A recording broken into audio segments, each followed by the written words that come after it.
नमस्कार साथियों।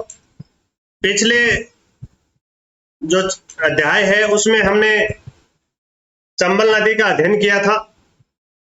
अब हम चंबल की सहायक नदियों का अध्ययन इस अध्याय में करेंगे।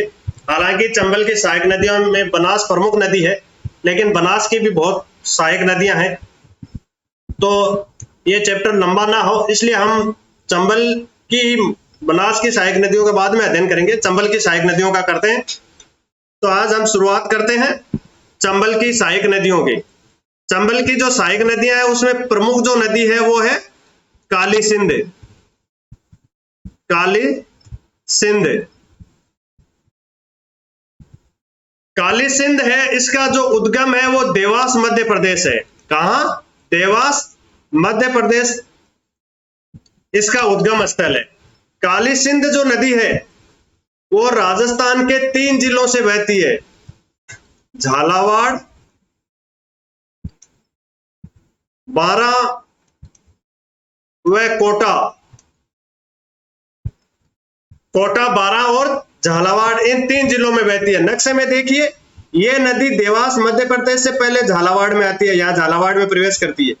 झालावाड़ से बाद में ये नदी बारां में आ जाती है, दूसरा जिला, और तीसरा ये नदी कोटा में आ जाती है। कोटा में नानेरा गांव है, नानेरा गांव कोटा, वहां ये इधर आने वाली चंबल नदी में मिल जाती है।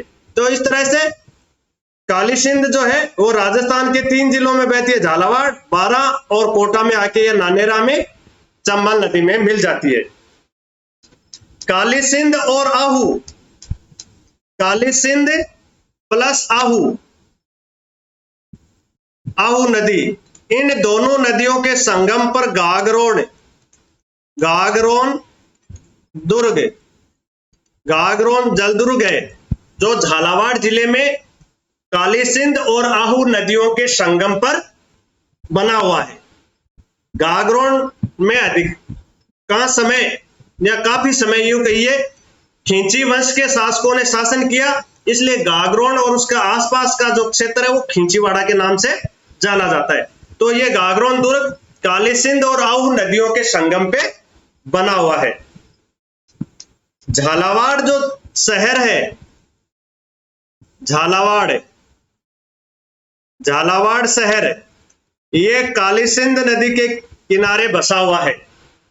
झालावाड़ जो शहर है, जिला मुख्यालय, वो काली सिंध नदी के किनारे बसा हुआ है। इससे पहले मैं कई जिला मुख्यालयों को, भाई अन्य कस्बे तो छोड़िए, कई जिला मुख्यालयों के बारे में जो किस नदी के तट पर बसे हैं वो बता चुका हूं। आपको याद होगा, बांडी नदी के तट पर पाली शहर बसा हुआ है, सूकड़ी नदी के तट पर जालोर बसा हुआ है, चंबल नदी के तट पर कोटा बसा हुआ है, काली सिंध नदी के तट पर झालावाड़ शहर बसा हुआ है, बेड़च नदी के तट पर चित्तौड़गढ़ जिला मुख्यालय, चित्तौड़गढ़ शहर बसा हुआ है। तो इस तरह से नदियों के किनारे कौन कौन से बसे हुए इनका थोड़ा सा ध्यान रखिएगा। इसी तरह काली सिंध नदी के किनारे झालावाड़ शहर बसा हुआ, झालावाड़। काली सिंध नदी पर कोटा जिले में हरिश्चंद्र बांध बना हुआ है, हरिश्चंद्र बांध इस नदी पर कोटा जिले में बना हुआ है। हरिश्चंद्र जो परियोजना है वो इसी नदी पे बनी हुई है, हरिश्चंद्र बांध कोटा में। वहां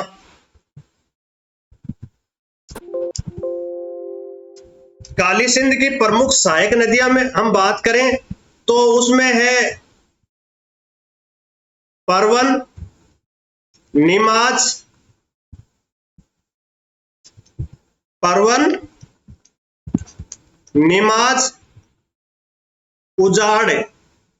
उजाड़ और आहू, ये इनकी सहायक नदियां हैं। अब अगली नदी हम आहू का अध्ययन करते हैं। चंबल की अगली सहायक नदी कौन सी है? आहू का अध्ययन करते हैं। आहू नदी, इसका उद्गम सुसनेर एमपी मध्य प्रदेश है, हालांकि मुख्य मुख्य नदियों का हमें ध्यान रखना, ये तो ठीक है मेरे याद है इसलिए मैं बता देता हूं, फिर भी जनरल याद करने का प्रयास करना चाहिए। तो आहू नदी है, उसका उद्गम स्थल सुसनेर मध्य प्रदेश में। क्लियर? ये नदी नंदपुर झालावाड़ झालावाड़ से राजस्थान में प्रवेश करती है। नंदपुर झालावाड़ से यह नदी राजस्थान में प्रवेश करती है। यह नदी कोटा और झालावाड़ की सीमा बनाती है। क्या करती है? कोटा व झालावाड़ की ये सीमा बनाती है। ये ऐसे मध्य प्रदेश से आती है नंदपुर में, फिर यहां से ऐसे आ जाती है, ये वापिस आके यहाँ गागरोन है, झालावाड़ में, यहाँ वहां गागरोन के समीप ये काली सिंध नदी में मिल जाती है। काली सिंध और आहू के किनारे यहाँ जो गागरोन का प्रसिद्ध जल दुर्ग बना हुआ है। क्लियर? तो ये आहू नदी है जो कोटा और झालावाड़ की सीमा बनाती है। गागरोन में ये काली सिंध नदी पे मिल जाती है। काली सिंध और आहू नदी के संगम पर गागरोन जल दुर्ग बना हुआ है।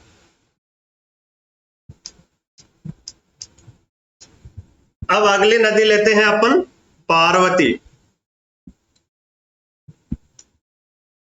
पार्वती नदी, पार्वती नदी को पारा उपनाम से भी जाना जाता है। किस उपनाम से जाना जाता है? पारा। पार्वती नदी का उपनाम क्या है? पारा। पार्वती नदी है वह करियाहट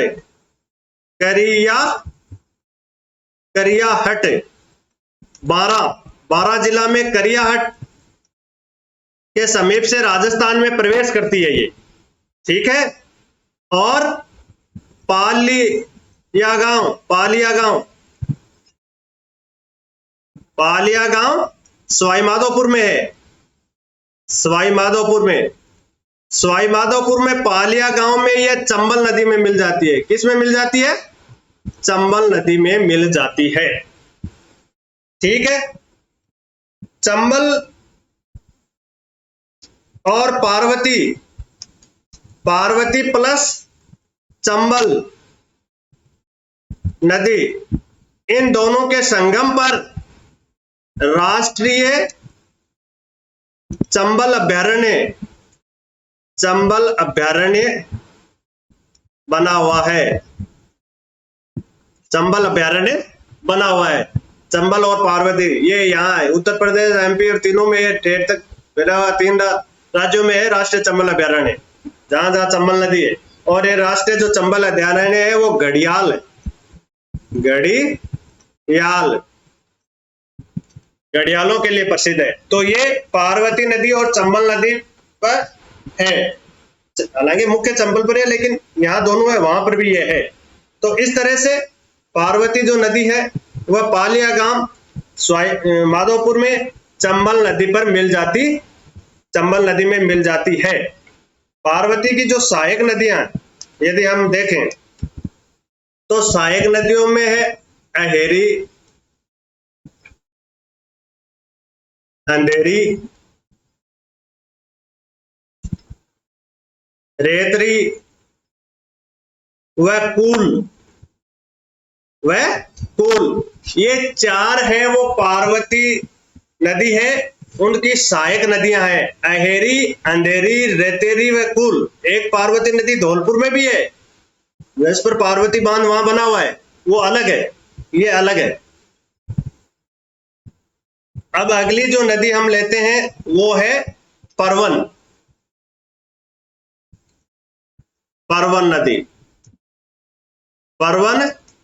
नदी। सीहोर है मध्य प्रदेश में, वहां इसका उद्गम स्थल है। सीहोर मध्य प्रदेश ये,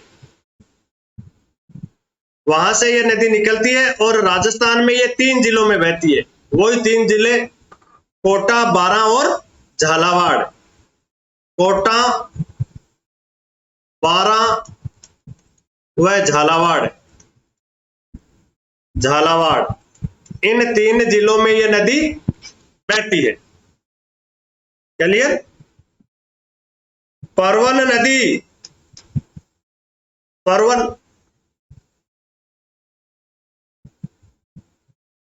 परवन जो नदी है उस पे शेरगढ़ जो अभ्यारण्य है बारां का, शेरगढ़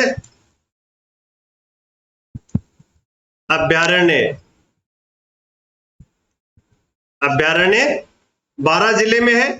वो इसी नदी पर, ये नदी उसी शेरगढ़ अभ्यारण्य से बहती है।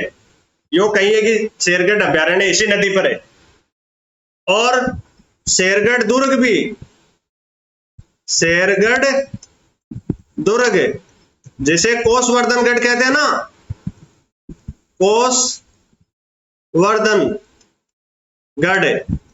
कोसवर्धनगढ़ भी कहते हैं शेरगढ़ के किले को। ये बारां में है। ये किला, ये दुर्ग इसी परवन नदी के तट पर बना हुआ है। परवन नदी के तट पर शेरगढ़ का प्रसिद्ध दुर्ग बना हुआ है, जो शेरशाह सूरी ने इसका पुनर्निर्माण करवाया था। पहले तो इस दुर्ग को मालदेव ने ही बनाया था, शेरशाह सूरी ने इसका पुनर्निर्माण करवाया था, इसलिए शेरगढ़ दुर्ग कहते हैं। इसका दुर्ग वाले अध्याय में हम विस्तृत अध्ययन करेंगे। तो शेरगढ़ जो दुर्ग है, जिसे कोसवर्धनगढ़ भी कहा जाता है, वो परवन नदी के तट पर है। और शेरगढ़ अभ्यारण्य बारां, वो भी परवन नदी पर। क्लियर? परवन और कालीखाड़, परवन व कालीखाड़, परवन नदी व कालीखाड़, कालीखाड़ नदी, इन दोनों नदियों के संगम पर मनोहर थाना दुर्ग, झालावाड़ में मनोहर थाना जो दुर्ग है, प्रसिद्ध जल दुर्ग ही है ये भी। ये परवन व कालीखाड़ नदियों के संगम पर बना हुआ है। अगली हम नदी लेते हैं, वो है ब्राह्मणी लेते हैं। ब्राह्मणी नदी, ब्राह्मणी नदी का जो उद्गम स्थल है वह हरिपुरा गांव है। हरिपुरा गांव चित्तौड़गढ़ में हरिपुरा गांव से ये ब्राह्मणी नदी निकलती है। और ये भैंसरोडगढ़, ब्राह्मणी प्लस ब्राह्मणी चंबल में मिल जाती है, चंबल नदी में मिल जाती है भैंसरोडगढ़ के समीप। इन दोनों नदियों के संगम पर भैंसरोडगढ़ का प्रसिद्ध जो दुर्ग बना हुआ ना, भैंसरोडगढ़ चित्तौड़गढ़ में प्रसिद्ध जल दुर्ग, वो चंबल और ब्राह्मणी नदियों के संगम पर बना हुआ है, जिसे राजस्थान का वेलोर कहते हैं। राजस्थान का वेलोर। ठीक है। दूसरा ब्राह्मणी नदी पर है ब्राह्मणी और ओराई नदी, ब्राह्मणी व ओराई नदी, ब्राह्मणी व ओराई नदी के संगम पर, ब्राह्मणी प्लस ओराई या ओराई भी बोलते हैं, ओराई नदी, इन नदियों के संगम पर बस्सी अभ्यारण्य चित्तौड़गढ़ बना हुआ है। बस्सी अभ्यारण्य चित्तौड़गढ़ है, अभ्यारण्य चित्तौड़गढ़, ये इसी ब्राह्मणी व ओराई नदी के संगम पर बना हुआ। क्लियर? चंबल की अगली हम सहायक नदी की बात करें तो वो है चाकण। चाकण नदी, चाकण जो नदी है वो बूंदी जिले में अनेक नालों के रूप में निकलती है। और ये करणपुरा गांव सवाई माधोपुर में है, सवाई माधोपुर में करणपुरा गांव में ये जो नदी है वह चंबल नदी में मिल जाती है, चंबल नदी में मिल जाती है चाकण नदी। नैनवा बूंदी में, नैनवा बूंदी नैनवा बूंदी जिले में इस चाकण नदी पर चाकण बांध बना हुआ है। चाकण बांध, ये अभी जान लेना जरूरी है, आगे जब बांध और परियोजना आएंगी उस समय याद रहेंगे। तो चाकण बांध है, चाकण नदी पर नैनवा बूंदी में बना हुआ है। अगली नदी मेज नदी लेते हैं। मेज, मेज नदी, मेज नदी ये बिजोलिया भीलवाड़ा से निकलती है। बिजोलिया, बिजोलिया भीलवाड़ा, वहां से निकलती है और ये नदी भीलवाड़ा में बहने के बाद बूंदी में लाखेरी, लाखेरी बूंदी में, लाखेरी बूंदी जिले में लाखेरी है, वहां पर ये चंबल नदी में मिल जाती है। चंबल नदी में मिल जाती है। तो ये थी चंबल की महत्वपूर्ण सहायक नदियां। बनास भी है, क्योंकि बनास की सहायक नदियां और बनास वाले में बहुत सामग्री है, तो वो उनको प्रत्यक्ष ले लेंगे क्योंकि ये चैप्टर काफी लंबा हो गया। दो नदी और महत्वपूर्ण है, वो हम इधर की देख लेते हैं। उसमें एक तो है बाणगंगा, ये चंबल की सहायक नदी नहीं है लेकिन महत्वपूर्ण नदियां, इसलिए इनको देखते हैं। बाणगंगा, लेकिन ये बंगाल की खाड़ी अपवा तंत्र का भाग है, इसलिए यहां अध्ययन कर रहे हैं। तो बाणगंगा जो नदी है, इसके उपनाम है अर्जुन की गंगा, अर्जुन की गंगा, वह ताला नदी भी बोलते हैं इसे। क्या बोलते हैं? ताला नदी। पौराणिक मान्यता है कि पांडव पुत्र अर्जुन ने अपनी बाण को धरती में धकेल के और इस नदी का उद्भव किया, इसलिए उनकी बाण से उत्पन्न होने के कारण इसे बाणगंगा कहते हैं, और अर्जुन द्वारा उत्पन्न होने का कारण इसे अर्जुन की गंगा भी कहते हैं। यह पौराणिक मान्यता है। इस नदी का जो उद्गम स्थल है वो है बैराट की पहाड़ियां, बैराट की पहाड़ियां, बैराट की पहाड़ियां जयपुर में इस नदी का उद्गम स्थल है। इस नदी की कुल जो लंबाई है वो है 380 किलोमीटर, 380 किलोमीटर। देखिए, मुख्य मुख्य नदियां हैं, उनकी आसानी से याद भी हो जाती है लंबाई, और मुख्य नदियों की लंबाई हमें याद भी रखनी चाहिए। हर नदी की तो आवश्यक नहीं है, लेकिन मुख्य तो ये आसानी से हमने लूणी नदी की लंबाई पढ़ी। लूणी नदी की कुल लंबाई कितनी है? 350 किमी है, किलोमीटर है लूणी की, ठीक है। राजस्थान में लूणी की लंबाई कितनी है? 330, 330 किलोमीटर। 3 को भूल जाइए, 330 में 50 जोड़िए, कितने हो गए? 380 किलोमीटर। ये किसकी लंबाई हो गई? बाणगंगा की। ये किसकी लंबाई हो गई? 380 किलोमीटर बाणगंगा की। अब 380 में 100 और जोड़ दीजिए, 480 किलोमीटर। ये किसकी लंबाई हो गई? बनास की। तो इस तरह से ट्रिक्स याद रखिए, ये अपनी अपनी ट्रिक्स होती है। जब मैं इतनी नदियों का उद्गम और ये देख के लंबाई देख के पढ़ा सकता हूं आपको, तो आप तो कंपटीशन की तैयारी करने वाले हो, आपको कंपटीशन देना है, तो इन नदियों की लंबाई और इनका उद्गम, मुख्य मुख्य बातें याद रखिए, क्लियर कीजिए। जैसे चैप्टर पढ़ते हो तो उनको क्लियर करो दिमाग में, अन्यथा फिर यदि आप सही ढंग से इनको क्लियर याद नहीं कर पाते, फिर आपके भ्रांति पैदा हो जाएगी, और भ्रांति रहेगी, फिर कंपटीशन में कोई क्वेश्चन आएगा तो फिर वो एक अंदाजन जवाब देंगे, तो उस कॉन्फिडेंस के साथ नहीं दे पाओगे। तो इस तरह से ये थी बाणगंगा की 380 किलोमीटर लंबाई। अब बाणगंगा का आप मानचित्र में देखिए, ये मानचित्र में देखिए, यहां ये बाणगंगा बैराट की जो पहाड़ियां हैं वहां से निकलती है। ये जयपुर, जयपुर से दौसा, ये जो बाणगंगा की पहाड़ियां यहां से दौसा, और दौसा से ये भरतपुर, और भरतपुर से ये फतेहाबाद, फतेहाबाद, फतेहाबाद में ये यमुना नदी में मिल जाती है। किस में मिल जाती है? यमुना नदी में मिल जाती है। लेकिन आजकल ये भरतपुर में ही फैल जाती है, यमुना तक पहुंच ही नहीं पाती। तो ये इन 3 जिलों में बहती है। कौन कौन से? जयपुर, दौसा व भरतपुर। इन 3 जिलों में ये नदी बहती है।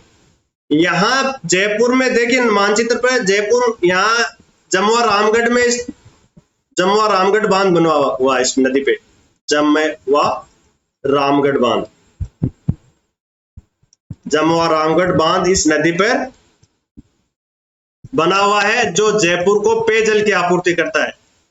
जयपुर को पेयजल की आपूर्ति जमुआ रामगढ़ बांध से होती है, वो इस नदी पे बना हुआ है। तो ये थी ये बाणगंगा। बाणगंगा नदी है जो बैराट की जो सभ्यता है, बैराट की सभ्यता, बैराट की जो सभ्यता है वो इसी बाणगंगा नदी के किनारे विकसित हुई थी, जिसका विस्तृत अध्ययन हम जब सभ्यताओं वाला अध्याय आएगा, इतिहास की शुरुआत करेंगे, वहां करेंगे। तो बैराट की सभ्यता इसी बाणगंगा नदी के किनारे विकसित हुई। अब हम ये 3 जिलों में ये क्लियर हो गया, नक्शे में बता दिया गया जो इससे सामग्री थी। अब अगली जो नदी है वो चंबल, बंगाल की खाड़ी अफवाह तंत्र का भाग है, और वो प्रमुख नदी है दूसरी, जिसे हम कहेंगे रूपारेल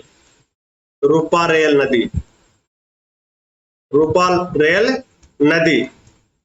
इस नदी के जो उपनाम है वो है लसवारी नदी,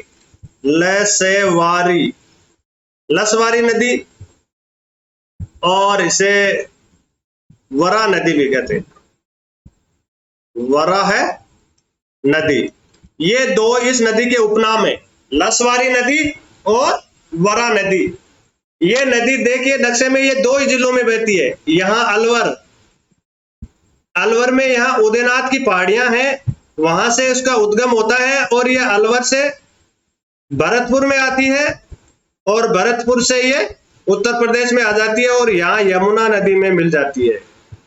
किसमें मिलती है? यमुना नदी में। तो इनका जो उद्गम है वो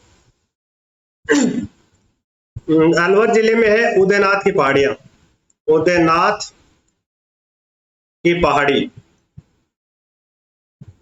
अलवर, यहां इस नदी का उद्गम स्थल है। ये नदी अलवर और भरतपुर इन 2 जिलों में बहती है। अलवर और भरतपुर इन 2 जिलों में ये नदी बहती है, और इस नदी को भरतपुर की जीवन रेखा कहते हैं। भरतपुर की जीवन रेखा कहा जाता है इस नदी को। रूपारेल नदी को लेकर 20वीं सदी में भरतपुर व अलवर इन 2 जिलों में जल विवाद रहा इस नदी का। इस नदी के जल के बंटवारे को लेकर 20वीं सदी में अलवर और भरतपुर रियासत में जल विवाद रहा। इस जल विवाद को 1928 ईस्वी में ब्रिटिश औपनिवेशिक सरकार ने नटनी बारा ये बांध की तरह नटनी बारा का निर्माण करके अलवर और भरतपुर में जल का बंटवारा कर दिया।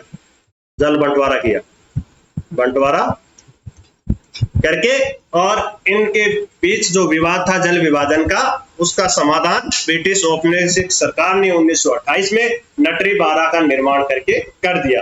तो इस तरह से चंबल और उसकी सहायक नदियां और रूपारेल और बाणगंगा का हमने इस चैप्टर में अध्ययन किया। क्योंकि चैप्टर काफी लंबा हो जाएगा, हम बनास भी चंबल की सहायक नदी है, लेकिन बनास की तो और सहायक नदियां हैं, और बनास में बहुत ज्यादा क्वेश्चन पुटअप भी होते हैं, पूछे भी जाते हैं, इसलिए हम उनका अध्ययन है वो प्रत्येक अध्याय में करेंगे।